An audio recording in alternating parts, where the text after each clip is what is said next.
Hello students, today we will start a new chapter of class 12 physics, that is current electricity. So last two chapters में students हम लोगों ने देखा कि जब कोई चार्ज रेस्ट पोजीशन में होता है तो क्या होता है, अगर कोई चार्ज प्लस क्यू है तो इसके चारों ओर क्या था, एक इलेक्ट्रिक फील्ड जनरेट हो जाता है और उस इलेक्ट्रिक फील्ड में हम लोग इलेक्ट्रिक पोटेंशियल निकाल सकते हैं किसी भी पॉइंट पर. So in this chapter we will discuss about charge in motion. जब कोई चार्ज गति करता है तो क्या होता है, मान लेते हैं हमारा कोई कंडक्टर है तो इस कंडक्टर में क्या है, मान लिया फ्री इलेक्ट्रॉन्स हैं, लेकिन ये फ्री इलेक्ट्रॉन्स क्या होते हैं, ये अलग अलग डायरेक्शन में गति करते हैं. इनकी जो डायरेक्शन होती है वो मूवमेंट की डायरेक्शन अलग अलग होती है. So here current is zero. यहाँ पर क्या होता है, कोई कंडक्टर अगर है और हमने कोई इलेक्ट्रिक फील्ड नहीं अप्लाई किया इसके एंड्स पर, तो इसके कंडक्टर में फ्लो चार्ज तो आपका मूव कर रहा है, इलेक्ट्रॉन इधर उधर मूव करेंगे, लेकिन इसमें इलेक्ट्रिक करंट जनरेट नहीं होगी. और अगर हम लोग इसके एंड्स में कोई सेल या बैटरी से इसको जोड़ दें तो यहाँ पर ये सिरा मान लिया पॉजिटिव हो जाएगा और ये सिरा निगेटिव हो जाएगा चार्ज. तो यहाँ पर इलेक्ट्रिक फील्ड की डायरेक्शन क्या हो जाएगी, प्लस से माइनस की ओर. सो इलेक्ट्रॉन्स किस डायरेक्शन में मूव करेंगे. अब जो इलेक्ट्रॉन्स का मूवमेंट होगा वो पॉजिटिव की डायरेक्शन में होगा और सभी इलेक्ट्रॉन्स की जो डायरेक्शन होगी मूवमेंट की वो अब एक ही डायरेक्शन में होगी. सो इलेक्ट्रॉन्स क्या होगा, निगेटिव एंड से पॉजिटिव एंड की ओर मूव करने लगेंगे. सो स्टूडेंट्स, इसी को हम लोग कहते हैं इलेक्ट्रिक करंट. जब कोई चार्ज किसी कंडक्टर में एक एंड से दूसरे एंड की ओर फ्लो होता है, चलता है, तो उसको हम लोग कहते हैं electric current. So we can write here rate of flow of charge is known as electric current. Electric current is denoted by I. I is equal to क्या होता है, Q upon T. So what will be the unit of I? Q का unit coulomb और T का unit second, coulomb पर second, या फिर इसको हम लोग कहते हैं एम्पियर. सो अगर मान लिया यहां पर हम लोग टी रख दें 1 सेकेंड और क्यू हमारा 1 कूलाम हो तो आई इज इक्वल टू क्या हो जाएगा उस केस में 1 एम्पियर. सो 1 कूलाम चार्ज अगर यहां से इस सिरे से चलकर इस सिरे पर आ रहा है तो उस केस में हम लोग का करंट कितना होगा, 1 एम्पियर. सो 1 कूलाम चार्ज के लिए कितने इलेक्ट्रॉन्स एक सिरे से दूसरे सिरे की ओर मूव करना चाहिए. सो हम लोगों ने पढ़ रखा है formula, Q is equal to n e, और एनी इज इक्वल टू क्या होता है, Q upon E. Q is equal to क्या हम लोग का 1 कूलाम और E की वैल्यू होती 1.6 into 10 to the power minus 19. So अगर हम लोग ना 10 टू द पावर माइनस 19 को ऊपर ले जाएं तो क्या होगा, 10 टू द पावर 19 अपॉन 1.6. सो अगर हम लोग यहाँ पर क्या करें, पॉइंट हटा दें तो ऊपर हो जाएगा, यहां से पॉइंट हटा देंगे तो ऊपर हम लोग का 10 से मल्टीप्लाई कर सकते हैं. अब हम लोग एक जीरो यहां से अगर ले लें तो ये हो जाएगा 100 upon 16 into 10 to the power, sorry यहां पर अब कितना हो जाएगा, एक दे दिया जीरो तो 18 हो जाएगा, और हम लोग डिवाइड कर देंगे तो कितना आ जाएगा 6.25 into 10 to the power 18 electron.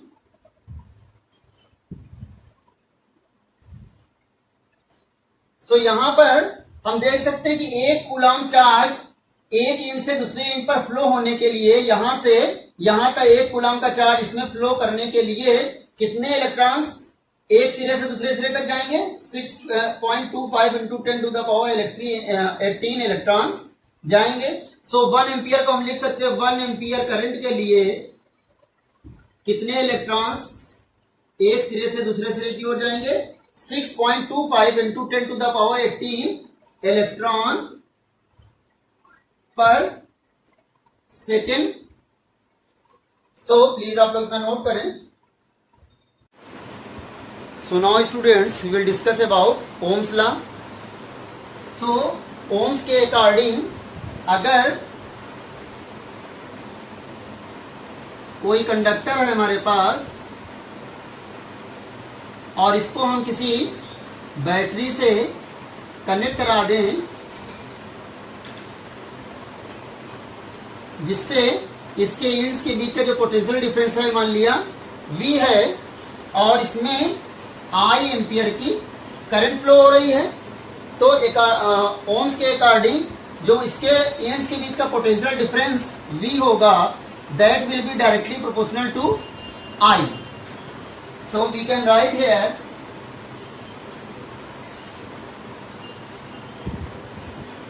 according to Ohm's law, if the physical state of a conductor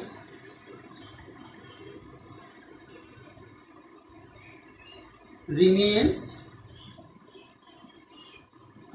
constant, then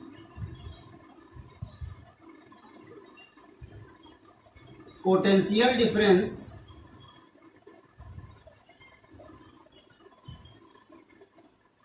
between the ends of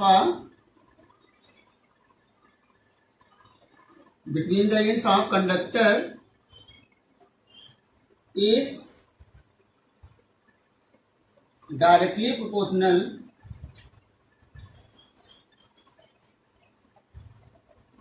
to the current flowing through the conductor. According to Ohm's law, if the physical state of a conductor remains constant, then potential difference between the ends of the conductor is directly proportional to the current flowing through the conductor. यदि किसी चालक की भौतिक अवस्था में कोई परिवर्तन न हो तो उसमें प्रवाहित होने वाली धारा या उसके चालक के सिरों के बीच का विभवांतर उसमें प्रवाहित होने वाली धारा के समानुपाती होता है। So we can write here V is directly proportional to I, और जब ये प्रोपोर्शनलिटी का साइन हटेगा तो V इज इक्वल टू हो जाएगा हम लोग का I R, और यहाँ पर R क्या है, R है हम लोग का constant of proportionality, that is known as resistance of the conductor. So what will be the unit of resistance?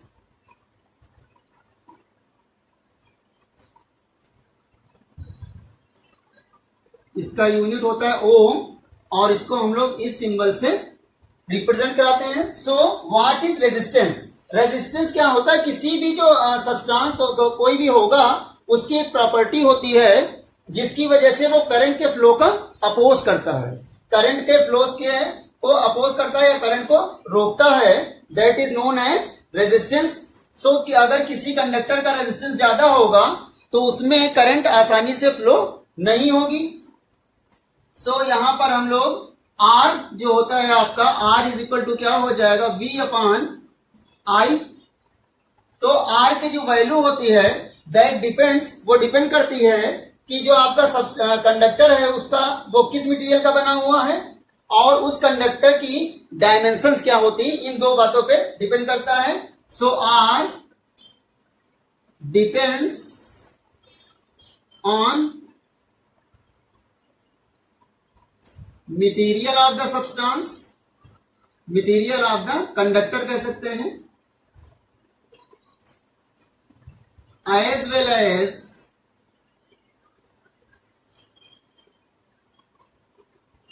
dimensions of the conductor. So R depends on material of the conductor. मतलब जो R का मान है वो चालक के पदार्थ पर निर्भर करता है और साथ ही साथ चालक की विमाओं पर निर्भर करता है. सो प्लीज आप लोग इतना नोट करें.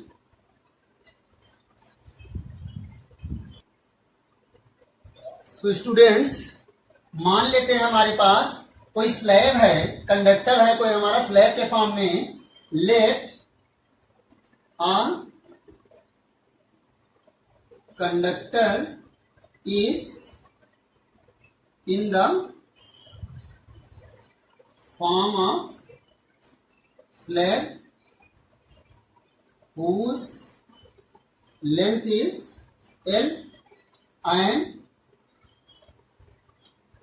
cross sectional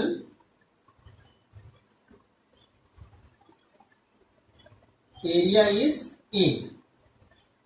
So अगर मान लेते हैं कोई इसकी लेंथ L है, उसका क्रॉस सेक्शनल एरिया A है और इसके ईंट्स के बीच का जो पोटेंशियल डिफरेंस है वो कितना है, मान लिया V है और इसमें करंट फ्लो हो रही है I एम्पियर की.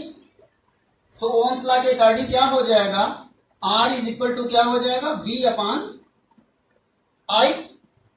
और अलग एक और कंडीशन लेते हैं, मान लेते हैं ऐसी दो स्लैब्स साइड बाय साइड इस तरह से रखी हुई हैं और दोनों की लेंथ है L. सो हम लोग मान लेंगे let two slabs are placed side by side, then तो उस कंडीशन में मान लेते हैं इसके प्लेट्स के बीच का पोटेंशियल डिफरेंस अगर V है तो इसके प्लेट्स के बीच का भी पोटेंशियल डिफरेंस क्या हो जाएगा, V हो जाएगा.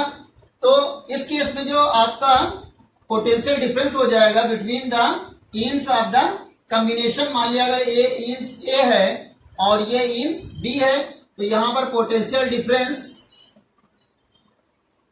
बिटवीन A एंड B क्या हो जाएगा, V डैश इक्वल टू हो जाएगा V प्लस V, मतलब 2V. और करंट अगर इसमें I एम्पियर की फ्लो हो रही है तो इसमें भी करंट कितनी फ्लो होगी, I एम्पियर की. सो इस केस में यहां पर जो आपका रेजिस्टेंस होगा R dash is equal to क्या हो जाएगा, 2V अपॉन I.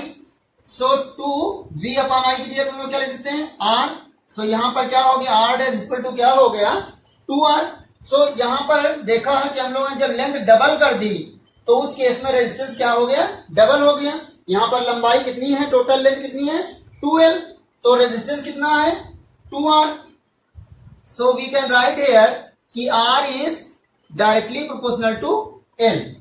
यहां हम लिख सकते हैं so R is directly proportional to L, कि R जो है वो L के समानुपाती है, क्योंकि जैसे हमने लेंथ पर डबल की वैसे ही क्या हो गया, हमारा रेजिस्टेंस भी डबल हो गया. So we can say that कि resistance is directly proportional to the length of the conductor. So अब एक हम लोग और केस लेते हैं. Let this slab is divided into two parts whose area is A by 2 and A by 2. मान लिया दो इक्वल एरिया की स्लैब्स में हमने इसको डिवाइड कर दिया. तो we can write here let slab is divided in two parts whose cross sectional area are A by 2. अब एरिया मान लिया हो गया हम लोग का A by 2 और लेंथ इनकी सेम है. तो इस केस में क्या होगा, यहां पर लेंथ इनकी सेम है तो इनके इंड्स के बीच का जो पोटेंशियल डिफरेंस होगा वो भी क्या हो जाएगा, हम लोग का V ही रहेगा. लेकिन जो करंट है वो करंट दो जगह डिवाइड हो जाएगी. अगर इसमें करंट जाएगी हम लोग की I by 2 तो इस वाले में करंट कितनी जाएगी, इसमें जाएगी I by 2. दोनों में करंट कितनी जाएगी, अगर नेट करंट जो यहाँ फ्लो होगी कंडक्टर के थ्रू आई एम्पियर है अगर, तो हम लोग की जो करंट होगी वो दोनों स्लैब्स में इक्वली डिवाइड हो जाएगी। I/2 करंट इससे होकर पास होगी और I/2 करंट इससे होकर पास होगी। सो अब हम लोग लिख सकते हैं यहाँ पर जो R dash is equal to क्या हो जाएगा हम लोग का V अपॉन I की जगह तो हम लोग क्या लिख देंगे I/2। So R dash is equal to क्या हो जाएगा हम लोग का 2 ऊपर चला जाएगा 2V अपॉन I, मतलब यहाँ पर क्या हो गया, ये क्या हो गया 2R। सो फिर से देखो हम लोगों ने जब एरिया को हाफ कर दिया तो उस केस में हम लोगों का जो रेजिस्टेंस है वो क्या हो गया, डबल हो गया। So we can write here कि जो आपका रेजिस्टेंस है is inversely proportional to the cross sectional area. जो आप हमारा प्रतिरोध है वो कंडक्टर के क्रॉस सेक्शनल एरिया के इनवर्सली प्रोपोर्शनल है, मतलब कि जैसे जैसे हम एरिया कम करेंगे वैसे वैसे हमारा रेजिस्टेंस डिक्रीज होगा। So we can write from equation first and from equation second we can write here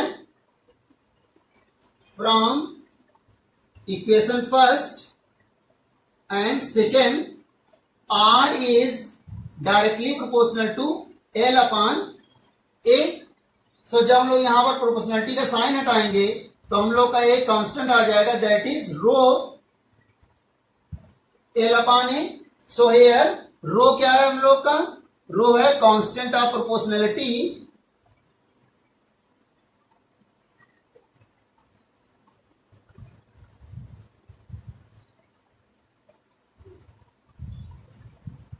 that is known as resistivity.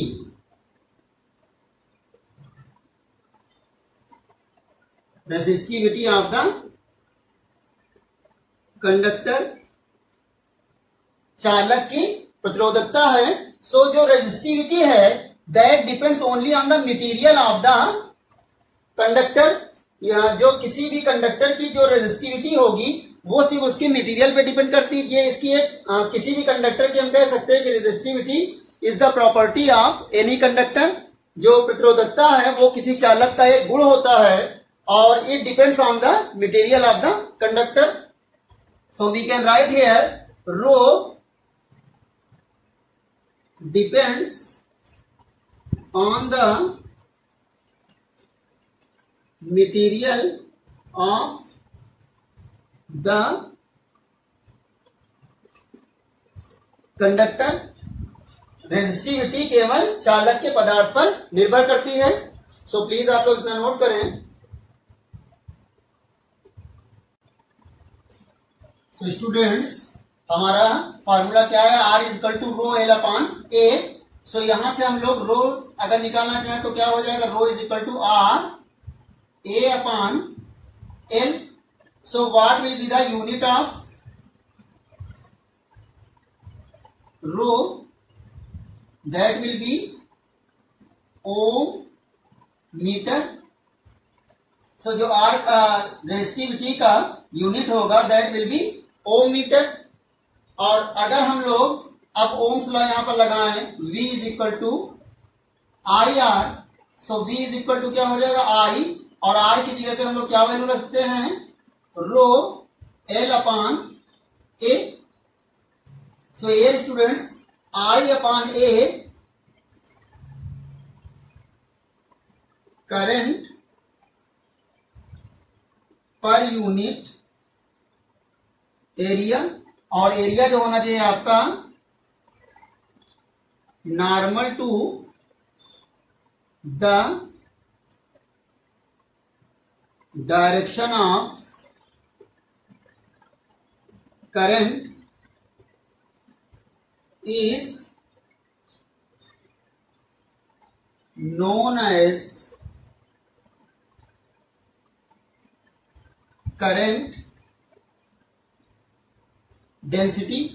अगर कोई कंडक्टर है मान लिया हम लोग का इस टाइप से, और जो करंट की डायरेक्शन है मान लिया वो इस डायरेक्शन में है, सो जो इसका पर यूनिट एरिया से फ्लो होने वाला जो करंट होगा उसे हम लोग क्या बोलते हैं, current density.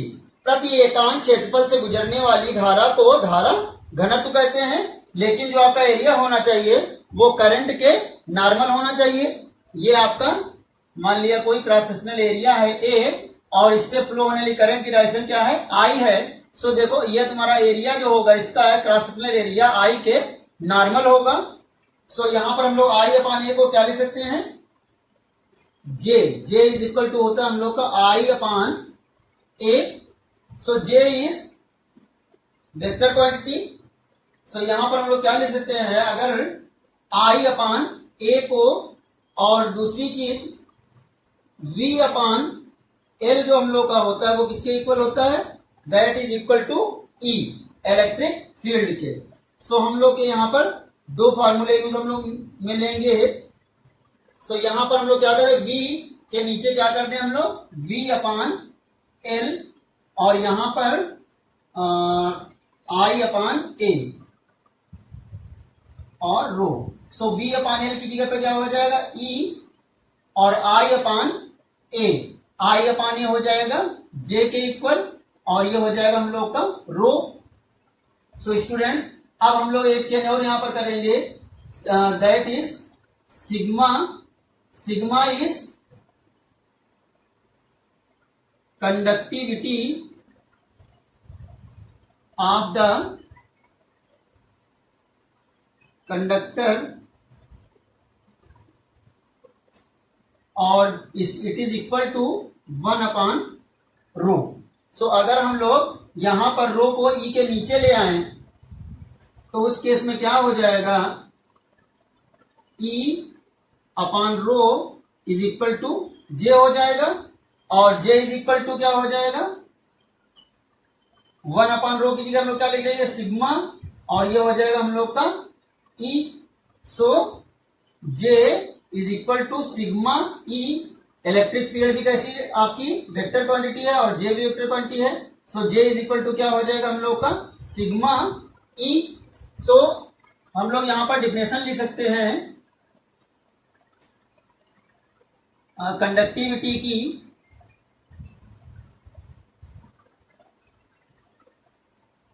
Reciprocal of resistivity is known as conductivity. So it will be the definition of conductivity.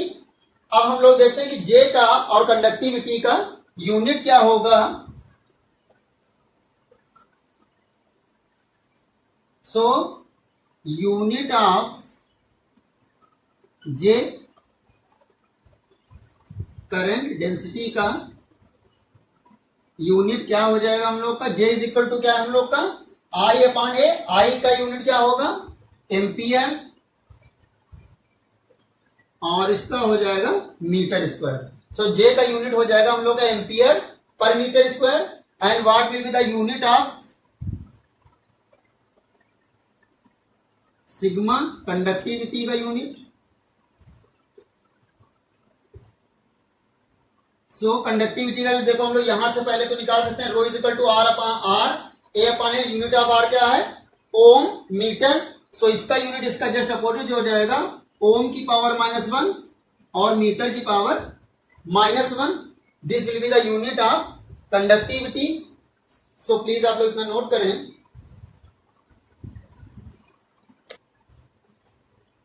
So now students we will discuss about drift velocity, अनुगमन वेग क्या होता है। सो स्टूडेंट्स मान लेते हैं कोई हमारा कंडक्टर है,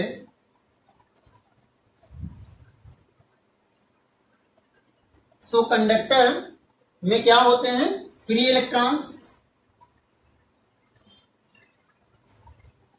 when there is no electric field, मान लिया कोई एक्सटर्नल इलेक्ट्रिक फील्ड नहीं है तो उस केस में क्या होता है, इलेक्ट्रॉन्स रेंडम मैनर में इधर उधर आपके ये हर डायरेक्शन में मूवमेंट करते रहते हैं। सो उस केस में जो इनकी एवरेज वेलोसिटी होगी, अगर हम यहां पर v एवरेज निकालें तो इन सभी इलेक्ट्रॉन्स की जो एवरेज वेलोसिटी होगी वो क्या होगी, 0 होगी, क्योंकि ये सभी डायरेक्शन में मूव कर रहे हैं, स्पीड तो इनकी सेम होती है और ये मूवमेंट करते समय जो फिक्स्ड आयंस होते हैं, इसमें पॉजिटिव आयंस होते हैं, उनसे ये कोलाइड भी होते रहते हैं। सो इस कोलाइजन की वजह से क्या होता है, जब ये कोई इलेक्ट्रॉन किसी फिक्स्ड आयन से कोलाइजन होगा इसका, तो इसकी डायरेक्शन चेंज हो जाएगी। सो सभी इलेक्ट्रॉन्स की डायरेक्शन जो होती है वो अलग अलग होती है, जिसकी वजह से सभी इलेक्ट्रॉन्स की जो एवरेज वेलोसिटी होगी वो क्या होगी, 0 होगी। सो अब अगर हम लोग कोई इलेक्ट्रिक फील्ड यहां पर अप्लाई कर दे, मान लिया एक्सटर्नल इलेक्ट्रिक फील्ड है हम लोग का यहां पर E पॉजिटिव से निगेटिव डायरेक्शन में, मान लिया कोई किसी बैटरी से अगर हम इसको जोड़ दें इस तरीके से, सो मान लिया इसका ये पॉजिटिव एंड हो गया, ये निगेटिव एंड हो गया, तो इलेक्ट्रिक फील्ड की डायरेक्शन क्या हो जाएगी हम लोग की, इस डायरेक्शन में हो जाएगा। अब क्या होगा, इलेक्ट्रॉन्स किस डायरेक्शन में फ्लो होंगे, पॉजिटिव की डायरेक्शन में अब फ्लो होंगे। सो अब जो इनकी वेलोसिटी होगी वो इस इलेक्ट्रिक फील्ड की वजह से इनकी वेलोसिटी की डायरेक्शन जो होगी वो किधर होगी, पॉजिटिव की ओर। और इसकी तो हम ये कह सकते हैं कि जब कोई इलेक्ट्रिक फील्ड हम अप्लाई करते हैं इसके कंडक्टर्स के एंड्स पर, तो ये क्या करता है, इलेक्ट्रॉन्स को पॉजिटिव डायरेक्शन में, पॉजिटिव एंड की ओर इसको ड्रिफ्ट कर देता है। या फिर कह सकते हैं in the presence of electric field electron drift in the direction opposite to the electric field. वैद्युत क्षेत्र की उपस्थिति में इलेक्ट्रॉन वैद्युत क्षेत्र की विपरीत दिशा में अनुगमित हो जाते हैं। सो जिस वेलोसिटी से ये ड्रिफ्ट होते हैं इस डायरेक्शन में, that is known as drift velocity.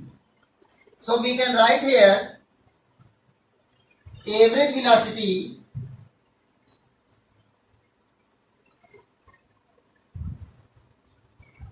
with which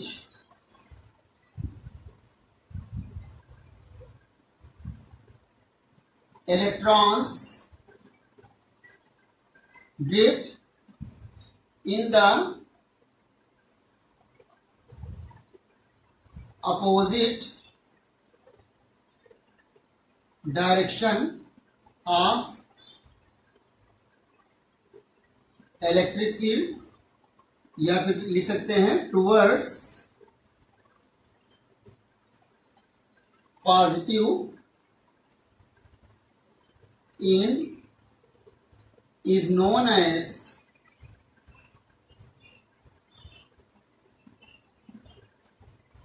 drift velocity।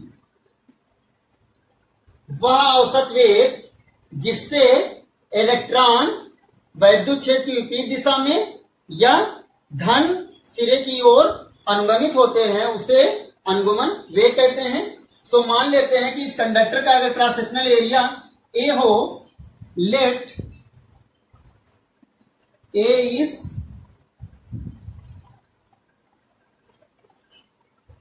Cross sectional area of the conductor and n is number of electrons in per unit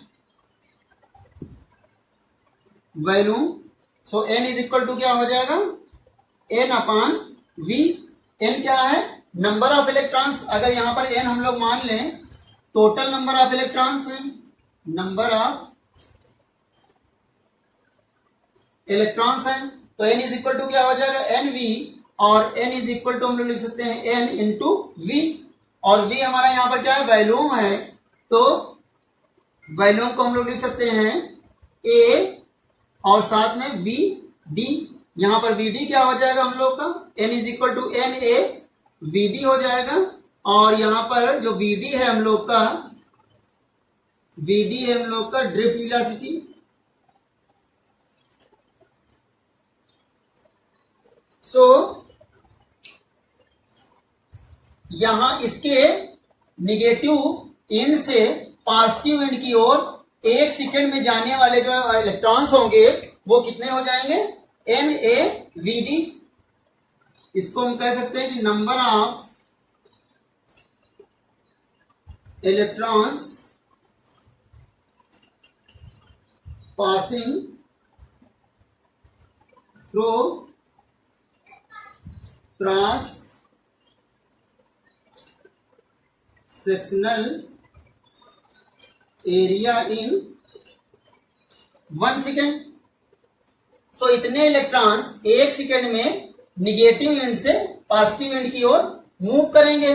सो हमारा जो इस केस में अगर हम देखें जो हमारा करंट, इसमें जो करंट फ्लो हो रहा है, मान लिया आई एम्पियर की करंट फ्लो हो रही है।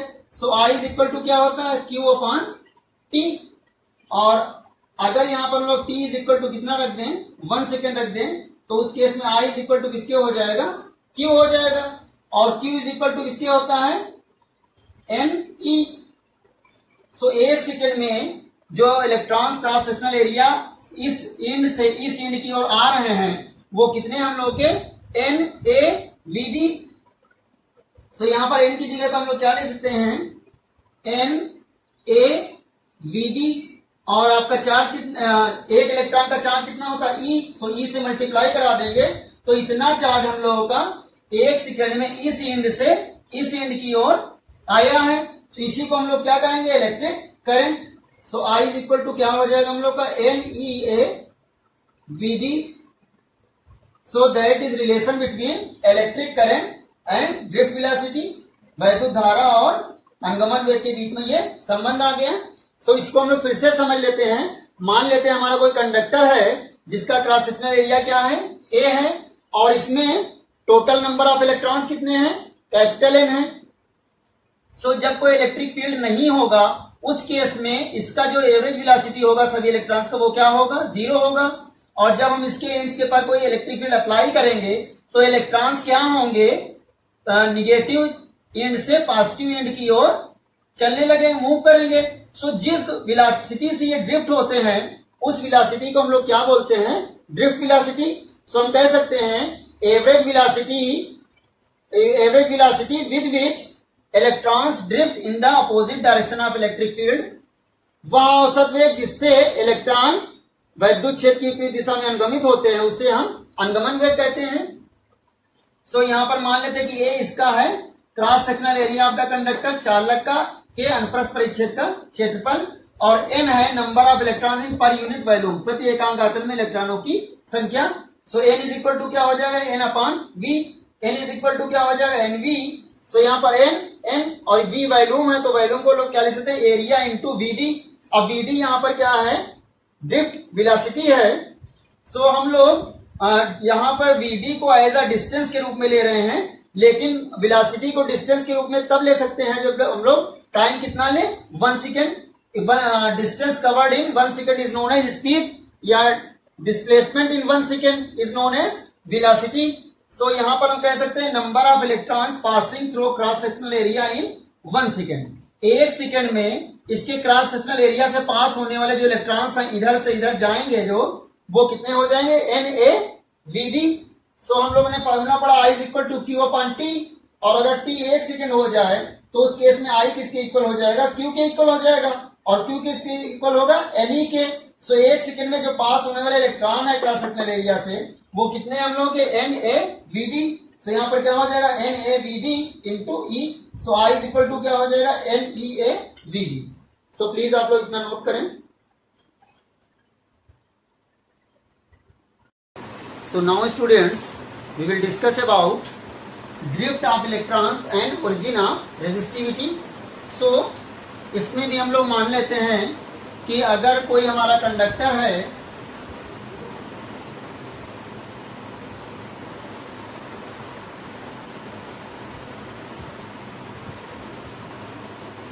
so when E is 0, जब इलेक्ट्रिक फील्ड 0 होगा तो हम लोग ये चीज कई बार देख चुके हैं कि इलेक्ट्रॉन्स क्या होंगे, रैंडम डायरेक्शंस में इधर उधर मूव करेंगे। सो उस कंडीशंस में late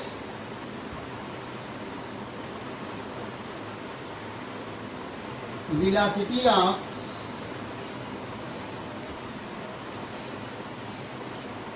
ith electron is vi।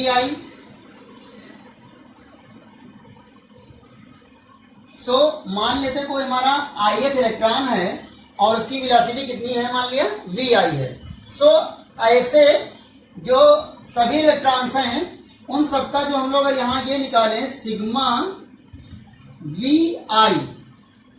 और i की वैल्यू कहां से कहां रखें, 1 से लेकर के i is equal to n। n यहां पर क्या है, नंबर ऑफ इलेक्ट्रॉन्स, और इसको हम लोग n से डिवाइड कर दें तो ये हम लोग क्या निकल आएगा, average of all the electrons, जितने भी इलेक्ट्रॉन्स में हैं उन सभी इलेक्ट्रॉन्स की जो वेलोसिटी है उसका एवरेज होगा 0। या आप इसको समझने के लिए डायरेक्टली यहां पर इसको ऐसे भी लिख सकते थे कि v1 plus v2 plus v3 plus dash dash dash vn upon n is equal to 0। ये जो हम लोग का होगा v एवरेज वो v1 plus v2 plus v3 dash dash vn upon n is equal to 0। हम ऐसे भी इलेक्ट्रॉन्स की एवरेज वेलोसिटी को लिख सकते हैं। सो आप लोग ऐसे लिख लें या ऐसे लिख लें। अब मान लेते हैं अगर कोई इलेक्ट्रिक फील्ड यहां पर इसके एंड्स के बीच में इलेक्ट्रिक फील्ड अप्लाई किया जाए, let there is an electric field. अगर कोई इलेक्ट्रिक फील्ड है then electrons will be accelerated due to electric field। अगर कोई वैद्युत क्षेत्र उपस्थित है तो इलेक्ट्रॉन्स क्या हो जाएंगे, त्वरित हो जाएंगे। सो त्वरण A इज इक्वल टू क्या होता है, F अपान m, और F इज इक्वल टू क्या होता है, QE, और एक इलेक्ट्रॉन का आवेश क्या होता है, E इंटू ई अपान m हो जाएगा। ठीक है, हम लोगों ने पढ़ रखा है F इज इक्वल टू क्या होता है, QE, लेकिन यहाँ पर Q की जगह हम लोग E लेंगे और चार्ज हम लोग कैसा है, इलेक्ट्रॉन्स पर निगेटिव चार्ज होता है। सो यहाँ पर A की वैल्यू जो हो जाएगी वो क्या हो जाएगी, माइनस ई अपान m। यहाँ पर m क्या है, मास ऑफ इलेक्ट्रॉन। सो अब हम लोग फिर से यहां पर मान लेते कोई ith इलेक्ट्रॉन है, again consider ith electron at time t। मान लिया किसी समय t पर कोई हम लोगों ने इलेक्ट्रॉन लिया, ith इलेक्ट्रॉन। सो हम लोगों ने पढ़ा था कि जब इलेक्ट्रॉन मूव करते हैं तो ये फिक्स्ड आयन से क्या होते हैं, कोलाइड होते हैं, इनका कोलाइजन होता है फिक्स्ड इलेक्ट्रॉन आयन से। सो आयन से लगातार ये कोलाइजन जो होता है उससे इनकी डायरेक्शन चेंज होती रहती है। सो मान लेते हैं ith इलेक्ट्रॉन अगर t समय पर है तो इसका जो कोलाइजन होगा, लास्ट कोलाइजन, वो t समय से कुछ समय पहले होगा। सो यहां पर हम लोग लिख सकते हैं कि आपका मान लिया कोई अगर इलेक्ट्रॉन है, ith इलेक्ट्रॉन है, ये किसी समय t पर इसको हम ऑब्जर्व कर रहे हैं तो इसका जो लास्ट कोलाइजन रहा होगा किसी फिक्स्ड आयन से वो इस टाइम से कुछ समय पहले रहा होगा। So it's last collision will be sometime before t। और मान लेते हैं कि t समय से कुछ समय पहले, 1 सेकंड 2 सेकंड पहले ये टकराया होगा। सो टकराने के बाद जो मान लिया, टकराने के बाद ये मान लिया कोई समय लिया होगा, उसको मान लेते हैं हम लोग ti सेकंड। इस समय तक पहुंचने के लिए इसका जब लास्ट कोलाइजन हुआ, लास्ट कोलाइजन के बाद t समय पूरा करने में, मतलब कि इतना t समय तक पहुंचने में मान लिया इसने ti समय और लिया, तो before t will be some time before t. So let time elapsed after last collision is ti. मान लिया इसने आखिरी समय के बाद जो टाइम स्पेंड किया, खर्चा किया, मान लिया, तो वो कितना है, मान टी आई है. सो इस केस में आप इसकी वेलोसिटी एंड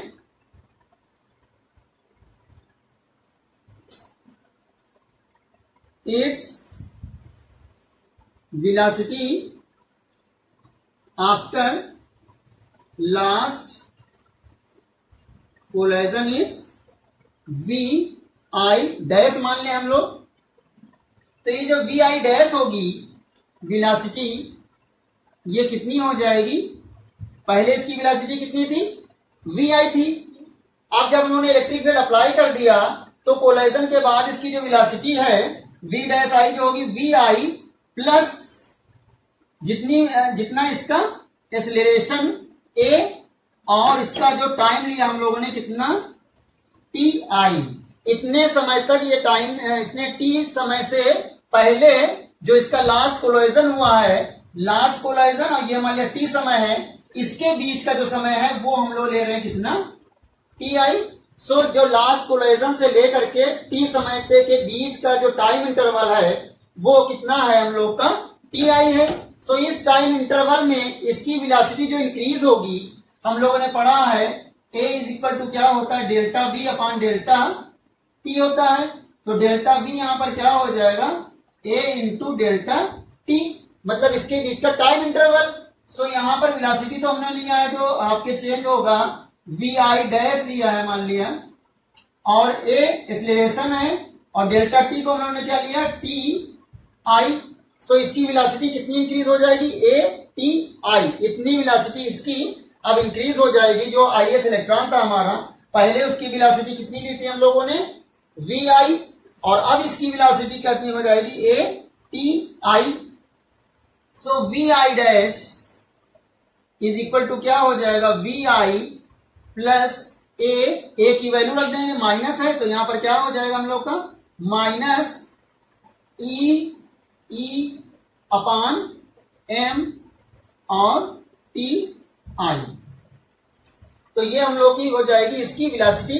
अब सारे इलेक्ट्रॉन्स जो हैं उनकी जो एवरेज वेलोसिटी हो जाएगी, अब यहां पर हम लोग लिख सकते हैं एवरेज वेलोसिटी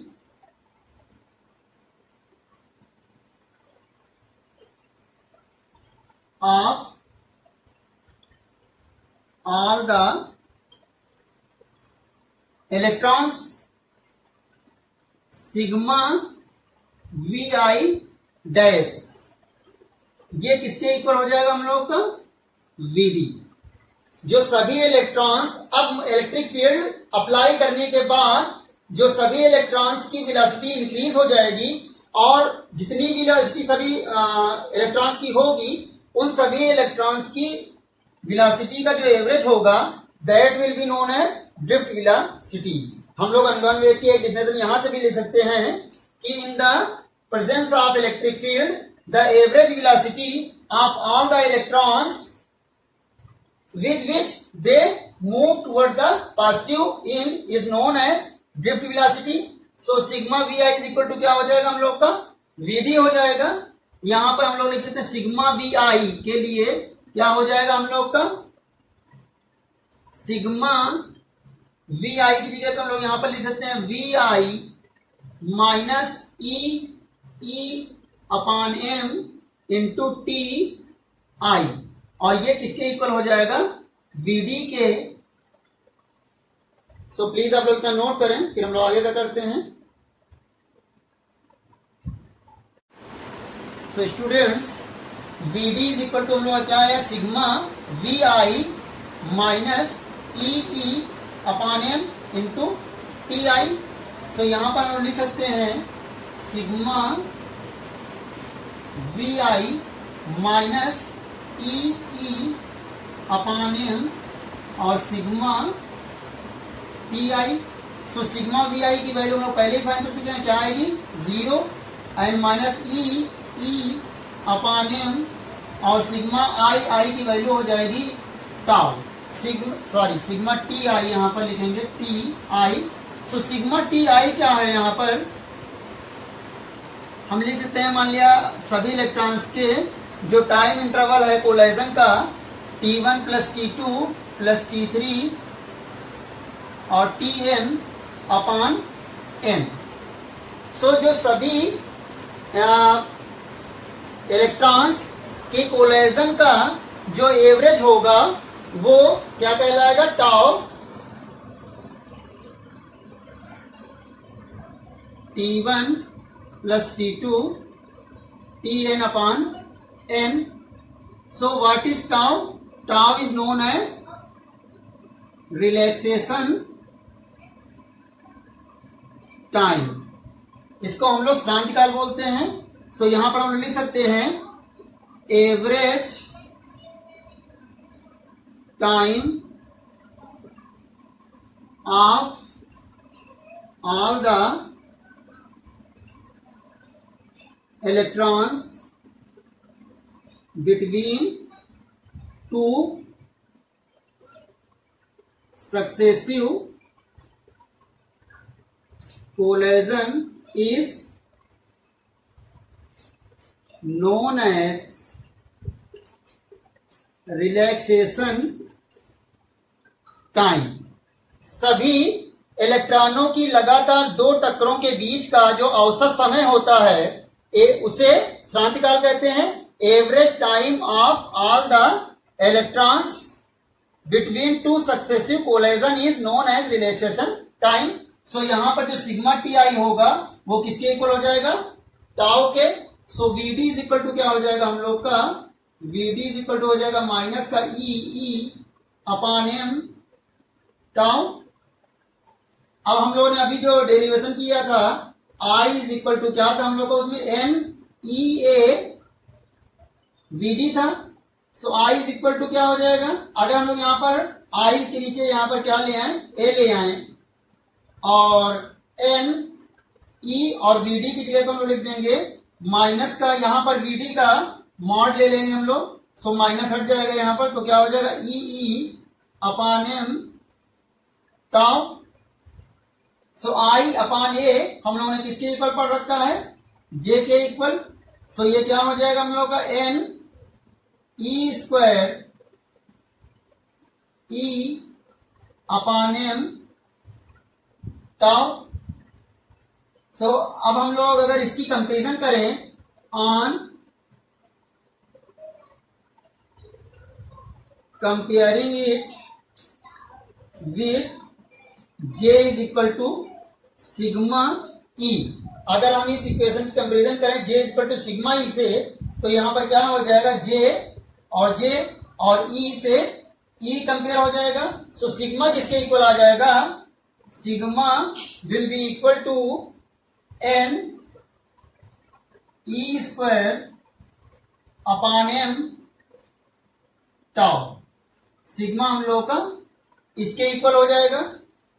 सो यहां से हम लोग देख सकते हैं कि J इज इक्वल टू क्या है हम लोग का, N E square E upon M tau, और उसकी comparison J is equal to sigma E से करा दी तो सिग्मा की वैल्यू इतनी आ गई N E square M upon tau के। तो आप लोग यहां से देख सकते हैं जो टाउ और एन की वैल्यू है, tau and N are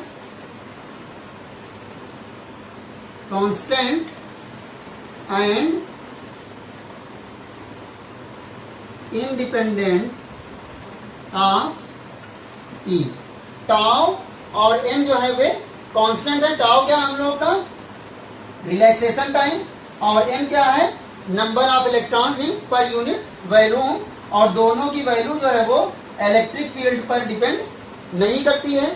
so please आप लोग इतना नोट करें। So now students we will discuss about mobility। गतिशीलता क्या होती है। सो मान लेते हैं कोई हमारे पास अगर कंडक्टर है और उस कंडक्टर्स में क्या होते हैं, फ्री इलेक्ट्रॉन्स। सो जो कंडक्टर की कंडक्टिविटी होगी वो किस पे डिपेंड करेगी, फ्री इलेक्ट्रॉन्स पे डिपेंड करेगी। Conductivity depends on free electrons. So अलग अलग कंडक्टर्स में फ्री इलेक्ट्रॉन्स की संख्या भी अलग अलग होगी। तो अगर हम लोग इस कंडक्टर्स के सिरों के बीच में कोई इलेक्ट्रिक फील्ड अप्लाई करें तो क्या होगा, इलेक्ट्रॉन्स, मान लिया इलेक्ट्रिक फील्ड अप्लाई किया हम लोगों ने पॉजिटिव से निगेटिव की ओर, इसकी डायरेक्शन है, तो इलेक्ट्रॉन्स निगेटिव से पॉजिटिव की ओर मूव करते हैं, ड्रिफ्ट हो जाते हैं। सो जिस वेलोसिटी से ये ड्रिफ्ट होते हैं उसको हम लोग क्या बोलते हैं, ड्रिफ्ट वेलोसिटी। सो अलग अलग कंडक्टर्स में जो ये इलेक्ट्रॉन्स होंगे उनकी ड्रिफ्ट वेलोसिटी अलग अलग होगी। सो इसी बेसिस पे एक और क्वांटिटी हम लोग डिफाइन करते हैं, दैट इज मोबिलिटी। मोबिलिटी जिसकी इलेक्ट्रॉन्स, जिस कंडक्टर्स में इलेक्ट्रॉन्स की जो ये ड्रिफ्ट वेलोसिटी होगी वो ज्यादा होगी, सो उसकी कंडक्टिविटी भी उतनी ही अच्छी होगी। सो एक क्वांटिटी हम लोग डिफाइन करेंगे, that is mobility, and mobility is mu is equal to होता है वीडी अपॉन ई। सो ई अगर हम लोग यहां पर 1 न्यूटन पर कूलम ले लें तो म्यू इज इक्वल टू क्या हो जाएगा हम लोग का, वीडी मॉड। सो हम लोग लिख सकते हैं magnitude of drift velocity per unit electric field is known as